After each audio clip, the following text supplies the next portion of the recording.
what's right for business.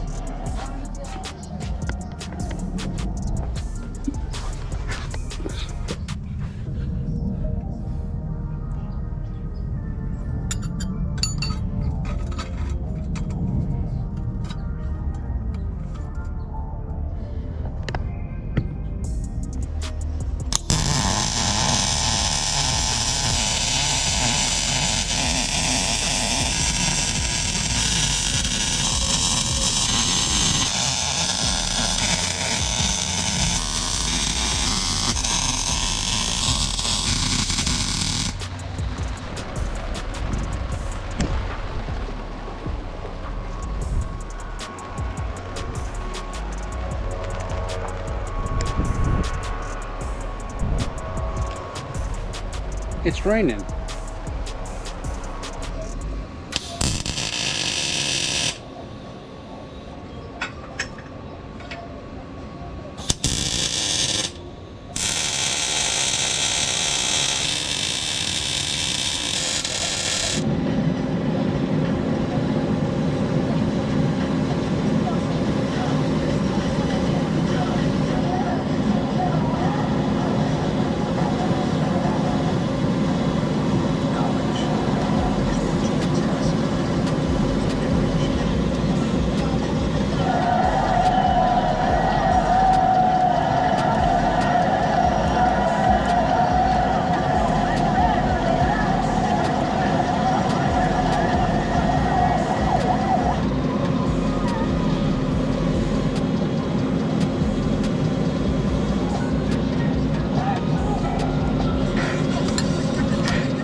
What is going on, you guys? Welcome to the end of the video. My buddy's turbo INTEGRA build is finally done. As you guys should have seen in this video, we buttoned up as much as we could with the INTEGRA. We started off underneath the chassis where we had to build the back half of the downpipe. I only fabricated the downpipe from the turbo to the oil pan, and I needed it to be in the car to figure out what I'm gonna need from the pan to the exhaust system. So we added a flex pipe, we added an O2 sensor bung for tuning reasons, and we took off the cat, which ended up being hollow, and we pretty much just made it a straight shot from the flange to the exhaust system. So right now it is fully connected. We wrapped the downpipe and the dump tube just to kind of contain the heat a little bit in the bay, especially next to the radiator. We took off the compressor housing to tap it for a fitting to run the vacuum line from the wastegate to the turbo, which is going to be its vacuum source, instead of running a long vacuum from the wastegate all the way around to the intake manifold. I took the hat off the wastegate, and the spring inside of it is pretty soft. I was able to squeeze it with just one hand. It's a big spring that literally is just like gray, like there's no colors to it, and I'm hoping that it's less than 10 pounds. I was able to put it back into the wastegate with the hat without any pressure, secured it all down, and my buddy did buy a manual controller, so in case it is lesser than 10 pounds, like 6 or 5, we have a controller to kind of turn it up safely for the B20. We took off the throttle body and we put the new one on it, where the map sensor is now sitting on the throttle body itself instead of the firewall. And we calibrated TPS using the versatile TPS calibration adapter. That thing is pretty neat. Got the throttle body fully tightened back up, charge pipe reconnected. We ran the vacuum line for the blow-off valve to the T-fitting that was originally for the map sensor as an external unit, and there's really nothing I can do about it. Like, there's only one fitting for vacuum on the manifold, and we have to run the T like that unless we tap the manifold, which I'm not trying to do, because that means taking it all apart off the cylinder head, and you know, you don't want all the burrs to get into the cylinder from the intake manifold, because that can cause some damage in the cylinder itself. We cleaned up the engine bay just a little bit to make it look a little bit nicer. We checked the timing and everything was on TDC mark. It's not off a tooth at all, and we did re-tighten up the tensioner, because if you guys saw a couple of videos ago, it was super slacky, and it is nice in tension where I am comfortable with. And then we did a compression test across the board. I didn't really see what the readings were on the gauge, because my tester is old and like literally the hose just spins on the adapter itself. So by the time I looked at it, it was already like kind of just creeping down. So I think they're within, I think one cylinder might be more than the other. I don't know. I probably will know after I edit this video, but I'm pretty sure I did a bunch of other little things here and there. But the last thing I did was install that turbo blanket, and dude, it's ready to be fired over. It's ready to be fired over again. I really want to know how this exhaust system with the giant fart can sounds like with the turbo attached to the motor now. Let me give you guys one more look here in the engine bay. If this thing had a fresh wrinkled black valve cover, I think it'll flow really nicely. So let's set you guys up real quick and let's fire this thing over.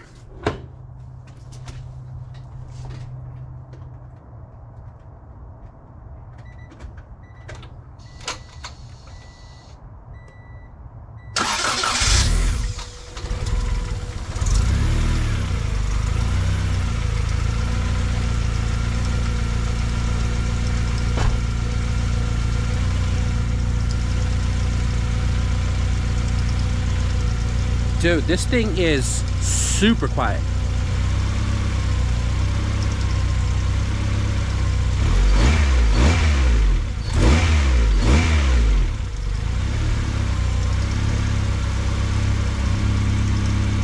You guys, this car is so freaking quiet.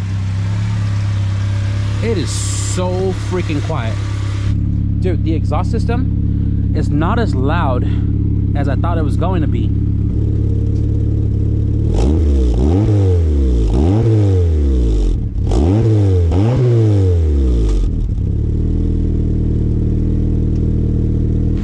The front half of the car is so quiet, dude. If you close the hood and painting the intercooler black, you probably would not know this car is turboed. Dude.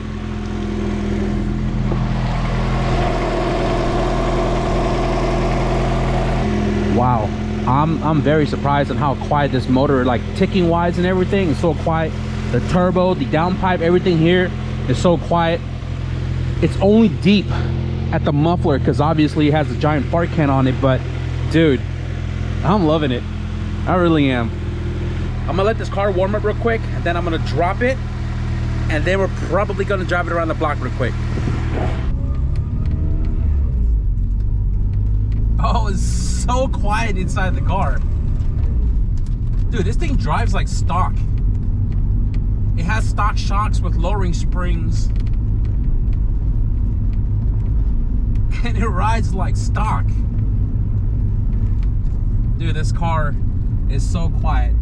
Obviously, I'm driving, you know, 1, 2, 3 and low RPMs, but I can tell you right now, no drone, no rasp, no deep tone inside, you know, the car, and that's a plus. Loving it. It's so quiet. I can't get off the fact that it's so quiet. If you guys know me, all the cars that I build, I love my cars to be as quiet as possible, all motor or turbo. And this car, check that off the list. Oh my goodness, dude. Oh wow, I'm really loving it. The car is warmed up after driving around the block, and all that smoke is gone. Mind you guys, it's like 49 degrees right now. It's pretty cold. So that right there is probably like condensation, just a cold start. So that's good. That's good. I just realized that the new throttle body that we threw on doesn't have the little stopper on the bottom of the valve right here. So I had to take it off of this one and install into the car and readjust all the idles and everything. And I rechecked the timing. It's fluctuating between 16, 17, 16, 17 degrees. And that distributor definitely got to go. We got to change it out before we hit the dyno. And as mentioned, I think it did, the only thing left with this car is, one, he's waiting for the motor mounts to come in. We'll change that out. Two, he has lead on the Honda S300. And we are waiting for the fuel pump and the Honda Tune 1500cc injectors to come in. This car should be ready for the dyno soon. I already talked to Gareth, my tuner, and he is expecting the car. So there will be a few more videos of this car later when it's ready to go. But as far as the build right now on this driveway, it is done. If you guys want to find all the playlists to the builds that I've done here on the channel throughout the years, just click my name down below. It'll take you guys to the main page of my channel, and then you just go to the tab that says playlists, and every single build is on there. As mentioned, this car is probably going to sit here for one more day just to do a once over with everything, and then it's going to go home, and then we can roll the JDM EF2 back on the driveway because I am ready to start working on that. Anyways, guys, we're going to wrap it up for this video. I hope you guys enjoyed the Integra Turbo build series. If you guys did, be sure to leave a thumbs up. And if you guys want to stick around for the JDM EF2 build, be sure to hit the subscribe button. And I want to say to you guys just this once, not every project starts out perfect. Anywho, thank you guys for watching, and I'll see you guys in the next video. Peace.